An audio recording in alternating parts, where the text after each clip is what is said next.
உங்க கண்ணு முன்னாடி ஒருத்தர் லிப்லாப் கிஸ் அடிச்சா எப்படி இருக்கும்? ஒன்னு எரிச்சல் வரும், இல்ல கோவம் வரும், இல்ல வெக்கம் வரும், சங்கடம் வரும். அதே கிஸ் அடிக்கிறவங்களோட எதிர்காலம் உங்க கண்ணு முன்னாடி வந்தா எப்படி இருக்கும்? அப்படியாப்பட்ட ஒரு ஃபேண்டசி படம் தான் இந்த கிஸ்.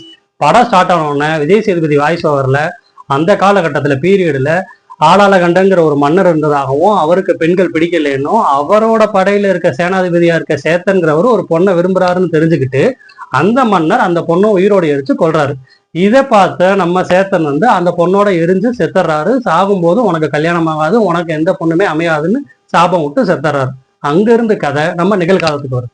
இங்க பாத்தீங்க அப்படின்னா நம்ம கவின் மியூசிக்ல ஒரு இதை ஏதாவது சாதிக்கணும்னு சொல்லி போராடிட்டு இருக்காரு. அட் த சேம் டைம் நம்ம ஹீரோயின் பாத்தீங்க அப்படின்னா ஒரு டான்ஸ் ஸ்கூல் நடத்திட்டு இருக்காங்க. இவங்க 2 பேரும் அவங்களோட ஈவெண்ட்டுக்காக ஒரு பார்க்ல மீட் பண்ணும்போது அந்த பார்க்ல இந்த சேத்தனோட புக்கு ஹீரோயினுக்கு கிடைக்க அந்த புக்கை எடுத்து நம்ம கவினுக்கு கொடுக்க அங்க இருந்து பாத்தீங்க அப்படின்னா கவினுக்கு அந்த கிஸ் அடிச்சா அவங்களோட எதிர்காலம் வருங்கிற ஃபேண்டசி ஜானர் ஸ்டார்ட் ஆகுது.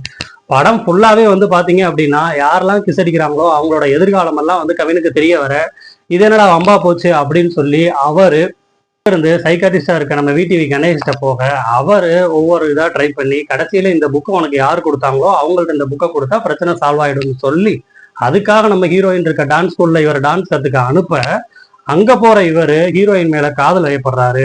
அங்க இருந்து பாத்தீங்கன்னா ஒரு கட்டத்துல ஹீரோயின் நம்ம கவினை கிஸ் அடிக்க நம்ம ஹீரோயினோட எதிர்காலம் என்ன அப்படின்னு தெரிஞ்சு கவினுக்கு தெரிஞ்சிருது. அவங்க சாக போறாங்கிறத தெரிஞ்சு அதை கவின் தடுத்தாரா இந்த ஃபேண்டசி ஜானர்ல இருந்து காதலியை காப்பாத்தினாராங்கிற படம் தான் இந்த கிஸ்.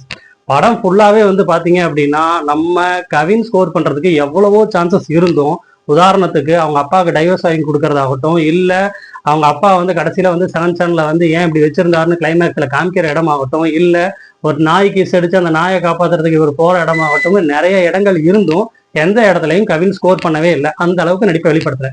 படம் ஃபுல்லாவே 2.25 மணி நேரம் படத்துல 1 மணி நேரம் 50 நிமிஷம் வரைக்குமே பாத்தீங்கன்னா விடிவி கணேசும் நம்ம கவினோட ஃப்ரெண்டா வரவங்களுமே படம் ஃபுல்லா நம்மளை காமெடியா நகைச்சுவையா கலகலப்பா நம்மளை அடுத்த இடத்துக்கு நம்மளை கொண்டு போறாங்க. படம் ஃபுல்லா ஃபேண்டசி ஜானர் அப்படிங்கிறத விட காமெடி ஜானர் அப்படின்னு நினைச்சுக்கிட்டு நம்ம இந்த படத்துக்கு போனா படத்தை நம்ம நல்லா என்ஜாய் பண்ணலாம்.